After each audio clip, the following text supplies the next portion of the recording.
If you're anything like me, you won't throw away any scrap of steel. Even the smallest, most insignificant bit of steel could be used for something, but we don't know that. But all it does is just create a problem of creating a massive mess in the pile of your workshop. So today, we're not fixing the problem by throwing any away, we're worsening it by creating a solution to store it all in a neat area so I can save even more bits of scrap steel. So stick around because we're making a scrap metal storage rack. But I know what you're thinking, James, you can't just waltz into a project like this, you need to have a plan, and I couldn't agree with you more. That's why I made this. This is my CAD drawing, and this should help us in making our project. So all we gotta do is just follow our measurements that we see here, and we should have ourselves a nice storage rack for our scrap steel. Right, enough with this boring stuff, let's get to building.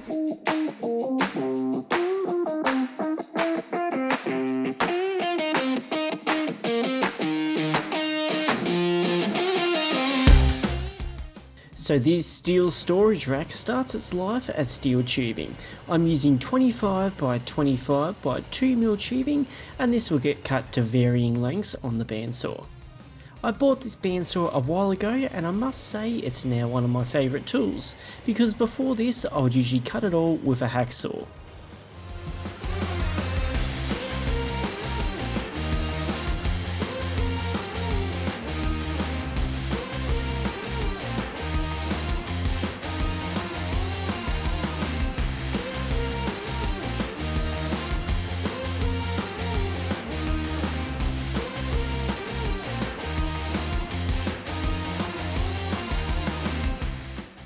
I'm now going to start welding it all up by tacking it together, and then I'll go back later and do full welds.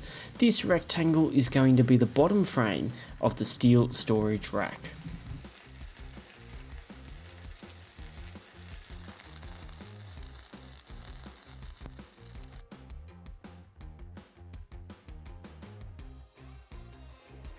Once I've ground down all the welds, I can lay it on a scrap sheet of steel and then weld that onto the bottom.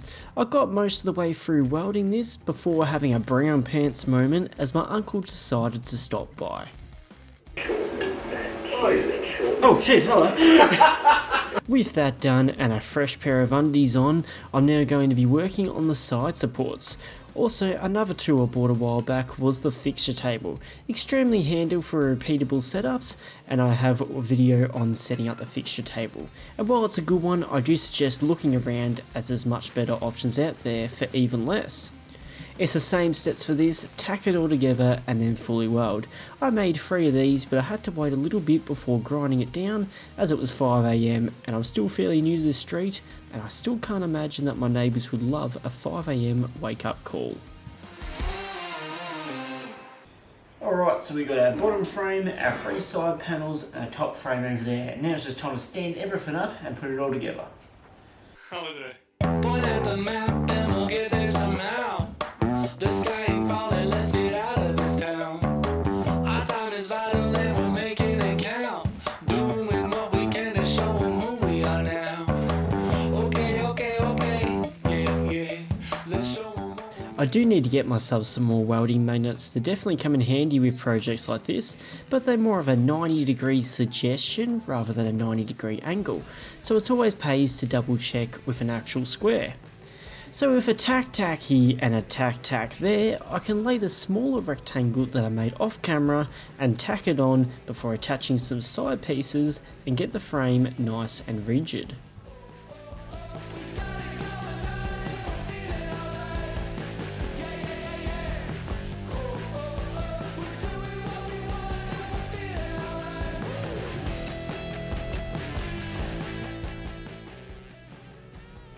She's looking like a pretty well formed box type thing now, but it's starting to get pretty heavy, so I'll lay it down and weld on some casters.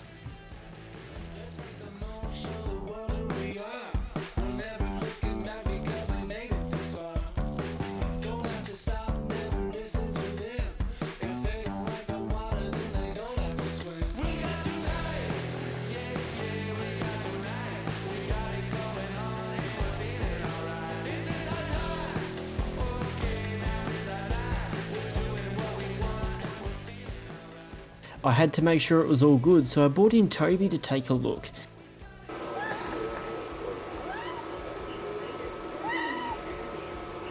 He was not impressed that I was welding instead of getting his dinner, but he'll have to wait because now it's flipped up and rolling around. I'll head over to the plasma cutter and cut out some sheets for the smaller steel scraps to sit on.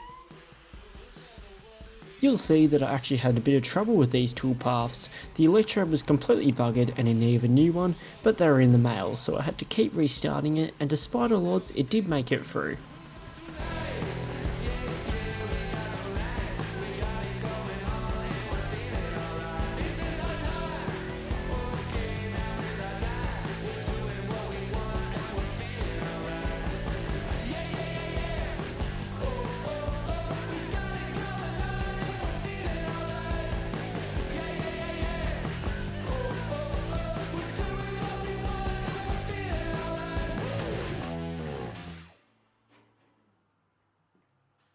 Alright, so we've got our frame all set up here, rolling around on some casters that we welded on. What a lovely job. But it doesn't do a great job of holding steel just as is, so we need to add some shelves and supports in there. So I've got some metal plate to go into these slots up there. That's going to hold your smaller stuff, and for the bigger stuff I've got some Rio bar back here which we're going to use to fill in the gaps. So they're already cut out, ready to go, we just got to weld them on. Since it's time to do a whole bunch of tack welds, I prepared a little song, and it goes a little something like this.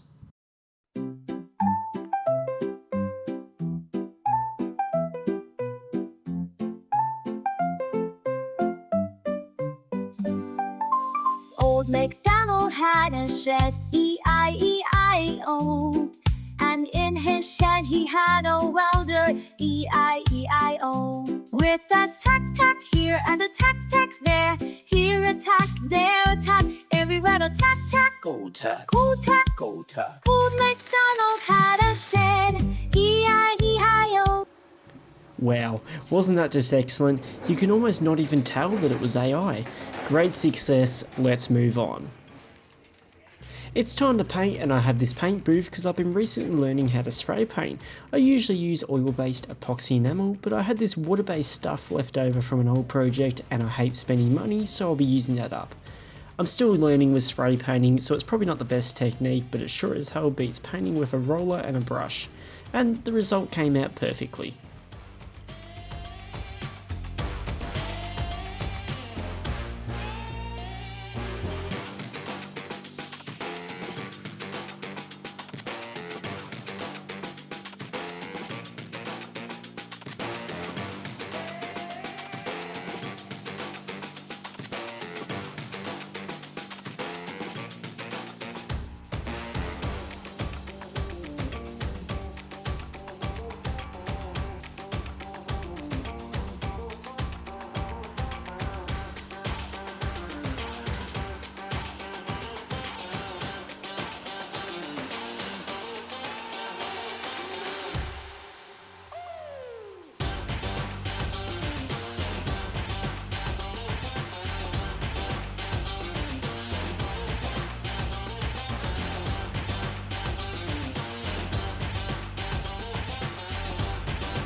So I've changed my mind. This was going to be the final project, but I thought to myself, what if we could put some sheet steel on the back here for the plasma cutter? So I've got some of this angle iron, we're going to weld it on it down there, and that's going to be what's holding it. Then we'll have a little bungee cord up there.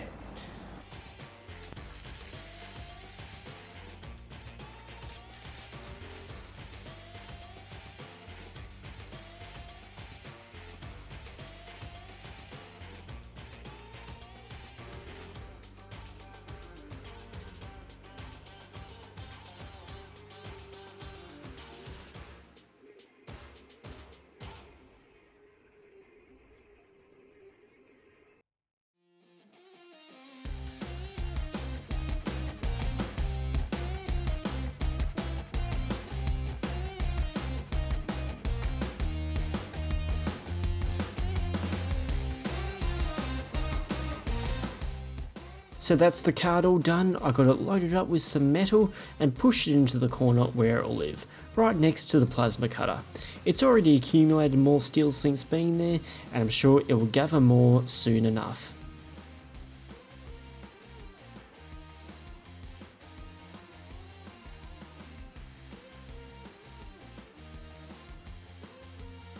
Hope you all enjoyed this video, and I'll catch you in the next one.